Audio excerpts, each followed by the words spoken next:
नमस्कार मित्रांनो, आपण पाहत आहात टेक टिप कॉर्नर. आजच्या व्हिडिओमध्ये आपण जाणून घेऊ ग्रामपंचायत सार्वत्रिक निवडणुकीसाठी प्रभाग रचना कार्यक्रम काय आहे, कोणत्या तारखेला कोणती प्रक्रिया होणार, हरकती आणि सूचना कशा द्यायच्या, अंतिम प्रभाग रचना कधी जाहीर होणार, अर्थातच ग्रामपंचायत निवडणुकीची तारीख कधी येणार. जर आपण गावचे नागरिक असाल, भावी उमेदवार असाल किंवा ग्रामपंचायत निवडणुकीबद्दल माहिती हवी असेल तर हा व्हिडिओ शेवटपर्यंत. सर्वप्रथम समजून घ्या की प्रभाग रचना म्हणजे काय. ग्रामपंचायत निवडणुकीत गावातील लोकसंख्येनुसार वेगवेगळे प्रभाग वार्ड तयार केले जातात. वार्ड क्रमांक 1, वार्ड क्रमांक 2, वार्ड क्रमांक 3 असे वार्ड तयार केले जातात. प्रत्येक प्रभागातून ठराविक सदस्य निवडून दिले जाते. ही प्रक्रिया पारदर्शक आणि नियमानुसार व्हावी म्हणून शासनाने ठराविक कार्यक्रम जाहीर केलेला आहे. दिनांक 20/2/2026 रोजी 2026 तहसीलदार यांनी गुगल मॅप सुपर इम्पोज करून गावाच्या नकाशाची अंतिम खात्री करणे अनिवार्य आहे. 27/2/2026 रोजी संलग्न गावाची संयुक्त स्थळ पाहणी करून प्रभागाची सीमा निश्चित करणे अनिवार्य आहे. तहसीलदार मार्फत त्यांना गावाची गुगल मॅपवर सुपर इम्पोज करून गावाची नकाशा अंतिम करणे तहसीलदारचे काम आहे. पंचायत समिती मार्फत प्राथमिक प्रभाग रचना तयार करणे. या समितीत गट विकास अधिकारी आणि संबंधित मंडळ अधिकारी उपस्थित राहतील.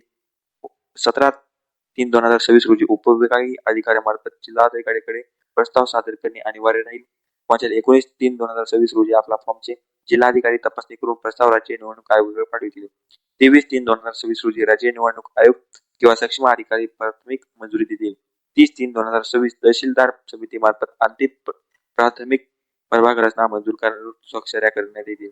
आता सर्वात महत्वाचा भाग, जर एखाद्या नागरिकाला प्रभाग रचनेबद्दल हरकत असेल तर काय करायचे. 5/4/2026 प्राथमिक प्रभाग रचना जाहीर केली जाईल. हरकती सादर करण्यासाठी अंतिम तारीख ही 13/4/2026 असेल. हरकती आणि सूचना उपविभागीय अधिकारी पाठवण्यासाठी 16/4/2026 अशी तारीख असेल आणि सर्व हरकतीवर सुनावणी 19/4/2026 रोजी होईल. 23/4/2026 रोजी आपल्याला अभिप्राय नोंदवून अंतिम निर्णयासाठी जिल्हा अधिकाऱ्याकडे प्रस्ताव पाठविला जाईल. अंतिम क्रमांक 4 अंतिम जिल्हाधिकारी अंतिम प्रस्ताव राज्य निवडणूक आयोगाकडे 28/4/2026 रोजी पाठवतील. राज्य निवडणूक आयोगाची अंतिम मंजुरी दिनांक 4/5/2026 रोजी प्रभाग रचना जाहीर केली जाईल. महत्वाची सूचना, प्रभाग रचना ही लोकसंख्येवर आधारित असते.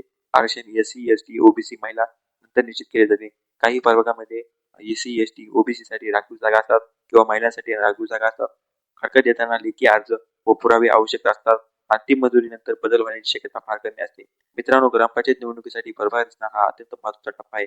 योग्य माहिती असणे आवश्यक आहे, विशेषतः जे उमेदवारी देणार आहेत त्यांच्यासाठी. जर तुम्हाला अजून कोणत्या योजनेबद्दल काही निवडणुकीबद्दल माहिती हवी असेल तर कमेंटमध्ये नक्की सांगा. व्हिडिओ आवडला असेल तर लाईक करा, शेअर करा, चॅनलला सबस्क्राईब करा. मी आहे शुभ थेटे आणि भेटूया पुढच्या व्हिडिओमध्ये. धन्यवाद.